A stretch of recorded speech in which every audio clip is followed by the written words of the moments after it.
What's going on, everybody? Welcome on into our Reese's Senior Bowl show of the year, I guess is what we're going to go with here. 75th anniversary. Myself with Mr. Bryson Owens and Anthony Hirsch. We got a great show for you guys here. Going to be talking about this game a little bit as it approaches February 3rd. Coming up next weekend, the game is going down. These guys both going to be flying out to the game as media, going out there credentialed, covering the entire thing. So we'll have that all over all of our pages for you guys, so make sure you stay in tune with that. But first, they have both written an article. We're going to talk about a couple key guys on each side here that we're looking at and some big names that we're sure all of you guys have heard of before to keep an eye on for this one. So, Anthony, starting with you, man, looking at sportsforumdenver.com, your article up there on the American team. There is one quarterback on the American team that I noticed that I would love for you to break down a little bit out of South Carolina. If you could just kind of say the head coach of that team, offensive coordinator, and the number one quarterback on the roster that you're looking at there. Yeah, absolutely. The head coach of this team is going to be the Titans defensive line coach, Terrell Williams. This year, they're actually implementing a new kind of coaching strategy where they're taking NFL coaches and they're going to elevate them into roles a little bit higher than what they are before. Also letting these guys, it's just like it's about letting these seniors, letting some of these guys, prospects, get noticed on the national stage. Is the same thing about these coaches. Really cool initiative there. But looking at this American League offense, offensive coordinator is going to be the Patriots wide receivers coach, Troy Brown. But, Riggs, to your point, Spencer Rattler out of South Carolina, a lot of NFL execs, a lot of prospects out there are saying that he's probably, out of all the quarterbacks in this draft class, he's probably going to make the greatest leaps from now to the April draft. So a guy to look out for sure. We all remember he had great notoriety going into college, one of the top prospects in his draft class. He ended up going, Oklahoma to start his career. 2021, he had that amazing breakout season that really put his name on the map, really became a household name around college football fans. But, Caleb Williams came in, took that job away from him. He found a new home in South Carolina and just balled these past two seasons. He's looked really good, looked like he's matured a little bit. Last season, he threw for over 3,000 yards, 19 touchdown passes, a hair under 70% with the completion percentage. Right now, he is projected to be around a top of the third round draft picks, so that, middle of that second day of the draft. But there's definitely a chance that he moves up to maybe the later second round, maybe even mid-second. There's a lot of quarterbacks in this draft class, and his name might fall a little bit, but we're going to see what happens in this game and also just see what happens in the combine. A lot of other factors from here to draft day. But Bryson, your team is absolutely stacked with quarterbacks, man. Some of the top quarterbacks in this draft class. Who's your favorite looking at this game? Well, first, before I go into my quarterback, I want to touch on Spencer Rattler just a little bit. I do really like his story, like you mentioned. I think one of the most impressive things about Rattler is, like you mentioned, one of the top high school quarterbacks in the country coming into here. He's going to Oklahoma with Lincoln Riley, one of the most, Oklahoma's a quarterback factory for the NFL. So he comes in with so many expectations. He's replacing Kyler Murray. He's got all this pressure on him. And he gets benched and replaced by Caleb Williams. And I think that turns off a lot of coaches on him. I really thought it was impressive the way he bounced back and showed the back half of his college career in a really positive way at South Carolina, like you mentioned. So I've been really impressed with the way Rattler's handled himself the last couple of years. But like you mentioned, my team kind of steals the show with the quarterbacks this year. I've got not only maybe a top 5 pick, I've got maybe 2 top 5 picks with my quarterbacks here, with both Bo Nix and Michael Penix Jr. There's a pretty big theme with this Senior Bowl team. I don't know if you've noticed this, Anthony, when you're writing your article. A lot of transfers. So many guys who they didn't have a good start to their college career, found new homes, and they balled out their last couple of years. Like you mentioned with Rattler, my guys, same thing. Bo Nix started at Auburn, started as a true freshman at Auburn, which is remarkable for an SEC team to start a true freshman. Never really caught his footing there. He got benched a couple times, had to move on, goes to Oregon in a much more pass-heavy offensive system in Oregon that kind of fit what he did well. A lot of moving around, a lot of getting out of the pocket, letting him use his legs, whereas Auburn was a lot more of a traditional drop-back in the pocket type of passing game. And Bo Nix really found a home in Oregon this last year, finishing 3rd in the Heisman voting with 4,508 passing yards and 45 touchdowns on only 3 interceptions. That was the most impressive thing to me with Bo. I love this kid. And then right below him, and he's got great size, got mobility. He's going to be a really good quarterback in this league. If he's not going top 10, someone's making a mistake because he's going to be a really good quarterback in the NFL. And then right below him, in his own right, Michael Penix Jr., really good kid. Another great story. Was at Indiana, kept getting injured. He never really found a footing there. He never really played more than 7 games in the season. Then transfers to Washington, a much more spread offense, get guys downfield, let Penix show off his accuracy and his arm. And he really blossomed back-to-back 4,000-plus passing yard seasons, 30-plus touchdown passes in each of the last 2 years. And he's really played himself a really impressive run to the national championship, wasn't the Heisman voting, played himself into being a probably early to middle first-round quarterback in this draft. So I've got 2 really good quarterbacks to keep an eye on this week. You know, Bryson, one thing I want to ask you about your 2 quarterbacks, man. I mean, these are 2 quarterbacks that we saw as rivals pretty much the entire year in college football. And even though Michael Penix did appear to get the best of Bo Nix, a lot of people believe Bo Nix might be the overall better quarterback, but I've seen it really go a lot of different ways here heading into the draft. I know that all 3 of us are very high on both of these quarterbacks, but I do want to ask you, if you had to throw the projection out there right now of which of these 2 guys you think is a steal to get sooner, which guy do you see going first, you know, if one of them was to go top 6, top 7? It's really close. I think for almost all season, people would have said Bo Nix because I think he just fits the mold you want in a quarterback this year. You look at a guy like Josh Allen, Patrick Mahomes, these guys who are big bodies, really good with their arms, but they can also beat you with their legs if needed. That's kind of how Bo operates. He's not going to be the most consistent guy in the world sometimes. I think that kind of showed, especially in the Washington games you mentioned. So I think what might push Michael Penix Jr. going ahead of Bo Nix in this draft is he finished the season really strong. He played in the college football playoffs at a really high level. And despite not really showing up in the national championship game, that wasn't all on him. Washington just kind of didn't show up in general. So I think Penix made a really nice push to go ahead of Bo. But if I was drafting and I needed one of these 2 guys, I would probably take Bo Nix because I like his size, I like his mobility, and I like even if he's not the most consistent guy, I like the big playability out of Bo Nix more than out of Michael Penix Jr. I'm right there with you, Bryson. I mean, this is a guy that, you know, we've all, like Rick said, we've all been super high on Bo Nix. You know, his entire time in college, he had a fantastic year. I truly do believe he should have been the Heisman this year. No shade to Jaden Daniels at all, but I just think he had a slightly better season, and he took his team. You know, when you have your team that's also very successful because of the quarterback play, I feel like that also has to factor into who gets that trophy. But Bo Nix, man, I just feel like he is the most NFL-ready quarterback out of this draft class. I feel like he's built a little bit more of a resume than Michael Penix Jr. because, like you said, Bryson, he was injured a lot, you know, early on in his career. So we're kind of basing a lot of Michael Penix's talent, a lot of his performance off of one fantastic season. I will give it to him in Washington. But I do think that Bo Nix is going to come in. I could see him starting next year for a team. Like, he is that kind of guy. Penix, on the other hand, I could see him, you know, being a little bit more of a beneficiary of maybe sitting behind a veteran quarterback and getting, you know, like another year or 2 experience, especially under an NFL play calling system. But I do think that Bo Nix has that edge a little bit because of the resume and just the head on his shoulders, man. This guy is so ready. He's hungry to make the next step, make this jump into the NFL. I got to say one thing real quick about my boy Michael Penix Jr., bro, because I think at this game this weekend, you guys are going to see a quarterback masterclass from that man. In my opinion, Anthony, you might have said he might be the most NFL-ready guy, and I do believe Bo Nix very well might be.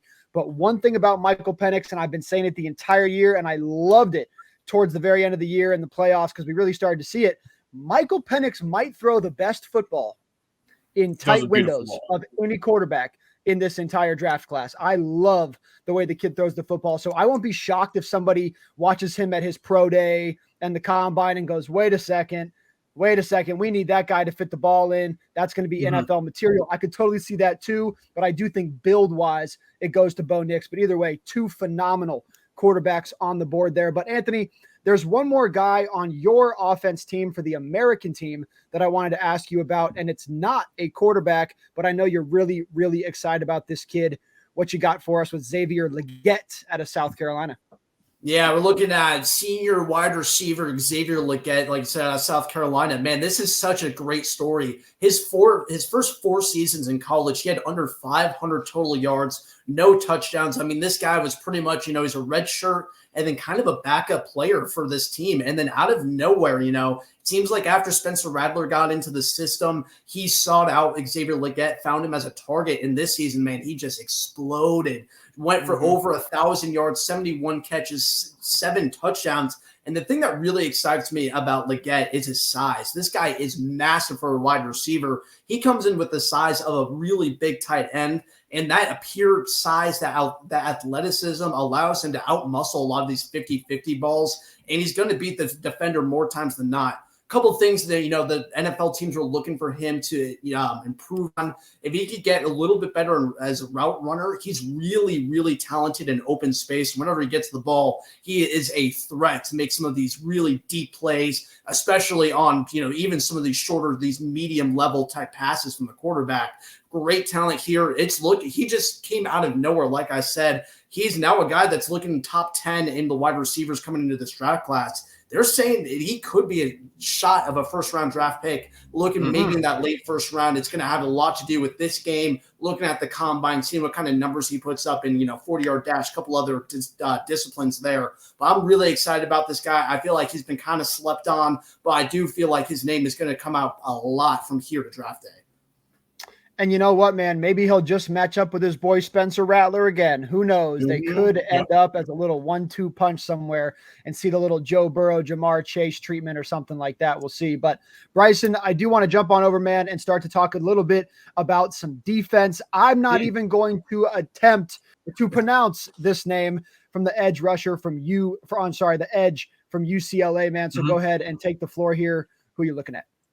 Yeah, the national team isn't loaded top to bottom with a ton of depth when it comes to the defensive side of the ball, but they do have, by a lot of people's opinions, maybe the best player in this entire Senior Bowl with, I'm going to give it a try, Laiatu Latu out of UCLA. This dude is a physical freak of nature. And again, kind of running with the theme of transfers who didn't find their footing, found a second home, and just exploded.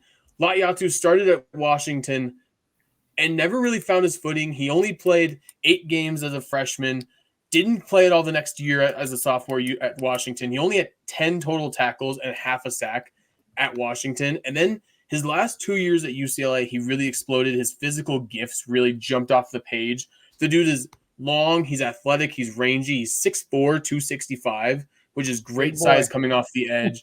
And combined for 23.5 sacks in 25 games at UCLA the last 2 years. So he needs a lot of he needs to refine his game a little bit. He's a little bit raw. His physical attributes are what carries him into the Senior Bowl. So I think the big thing for him this week is he needs to show the coaches that he's technically sound. He can beat guys with technique and knowledge of how to beat a tackle off the edge and not just physically outdo the guy, because that's not going to work in the NFL.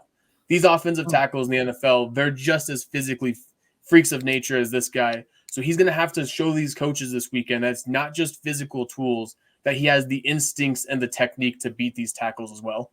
Bryson, I think it's really interesting you bringing that fact up, that he has a ton of this raw talent, but maybe fundamentally still has some things to work on, because I feel like that's an overall theme across, especially this year in terms of edge rushers, some of these defensive linemen. Not a lot of these guys come into college playing these positions. They have to transition there. Once they get into college, they kind of feel out where they fit best on the defensive sides. Because there's a lot of guys, who have these just raw talent. They're freaks of nature, like you said, when it comes to their pure athleticism. But when it comes to just some of the nuances of the position, there are some things to be left desired. But that's exactly why there's events like this to kind of get guys used to some of these NFL coaches. And then obviously when they get on some of their teams, learning under some of these pros under them, and then also some of these coaches as well. But across the board, just so much freaking talent on the defensive side across both teams.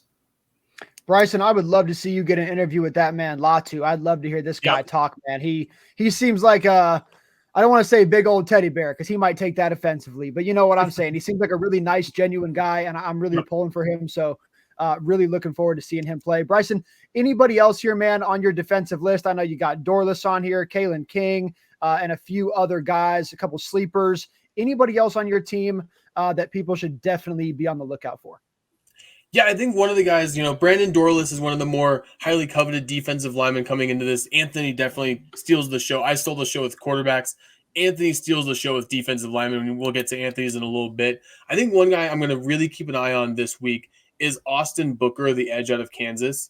He's one of my sleepers in this one. He's got, just like Latu, great size, 6'6", 245, another freak of nature. This last season, he really stood out for that Kansas defense.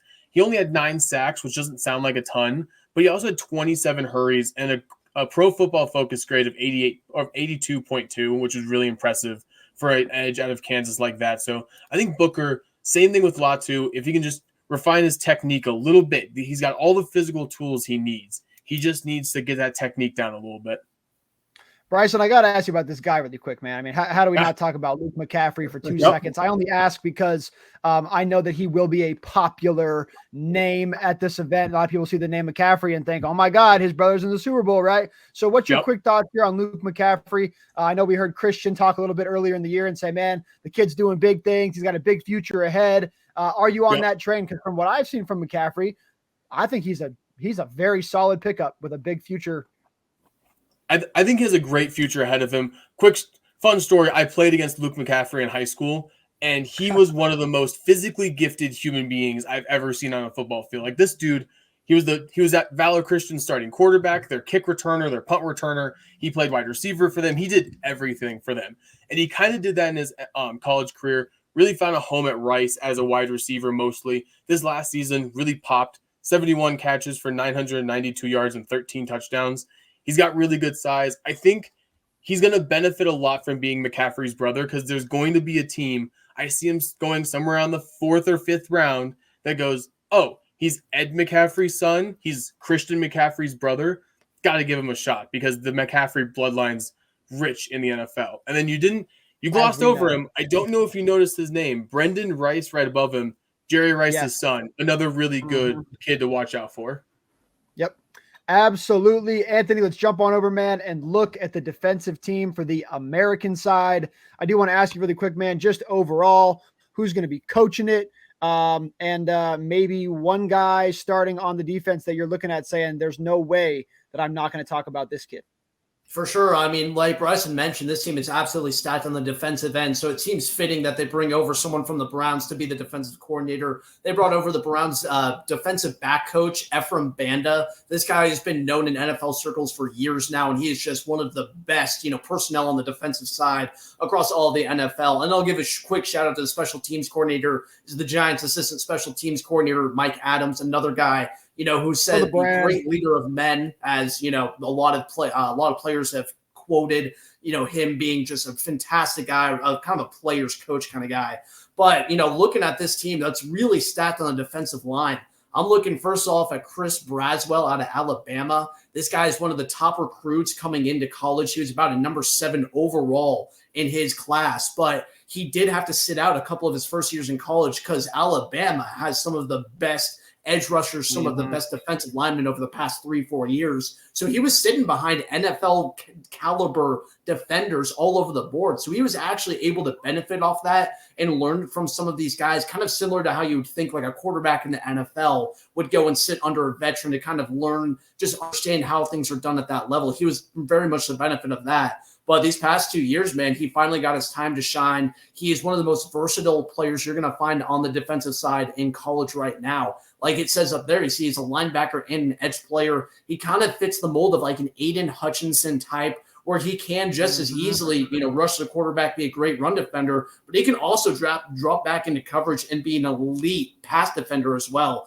This guy, he's projected to be taken in the 2nd round. I could see him moving up a little bit. Him going to Alabama too is going to be a huge, huge factor for him because that every team, he was under Saban. What that defense brought. The guys he was under. So that's going to be a huge help to him in the draft class, especially for some of these NFL execs taking a look at him.